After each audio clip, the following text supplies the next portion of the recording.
I'm Erin, and this is my family, and this is our dog Harper, and we're from Washougal, Washington.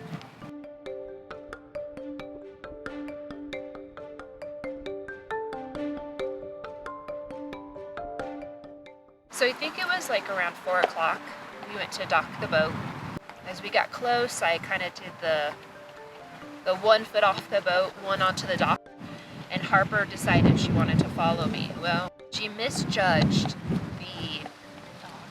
where the dock was and where the edge of the boat was, and there was a gap.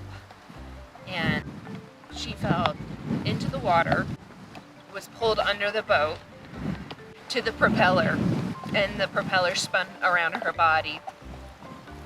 And we couldn't find her at first, but we knew she got hit because I heard her yelp. And I yelled to call 911 because I didn't know what else to do. Like, what?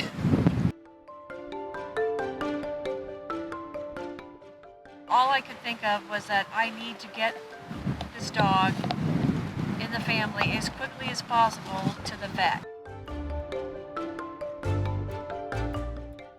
Erin calls the first vet in Medford, and they're like, oh no, we can't handle that.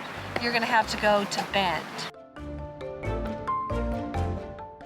Once we did get her there, and they got the gurney out, they took her back right away. The first doctor that initially saw her came out to discuss her wounds and gave a little glimmer of hope that she thought things were going to be maybe okay.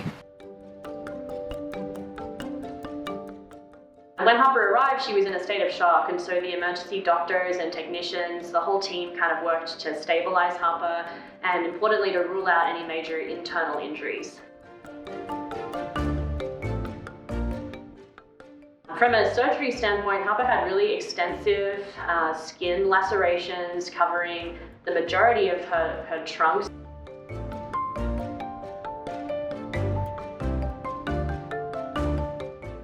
Our job as the surgery team is to clean the wounds, make sure they're not contaminated, and then where it's appropriate, we can sometimes suture the wounds, which we could in Harper's case for the majority of her injuries. One of her injuries was really extensive, and so it wasn't in her best interest to close that particular injury on the night. And so we provided a sterile dressing, and Harper actually went back to her family veterinarian, and her family veterinarian worked, for the next several weeks with dressing changes to get that wound to a state where it could be finally closed.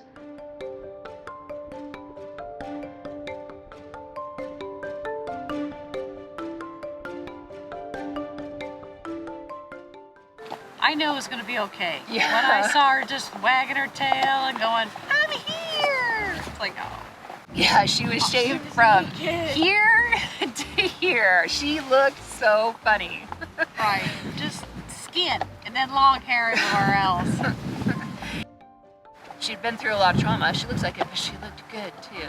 Like you could see her spirit shining through, and how much she loved us, and how much she wanted to stay alive because she loves us so much. So Harper is, a really unlucky dog in some ways, but also a really lucky dog to have such a dedicated family and such a great kind of group of people rallying behind her on that evening, and then for the next few weeks back at her family vet as well. She's pretty much perfectly healthy now.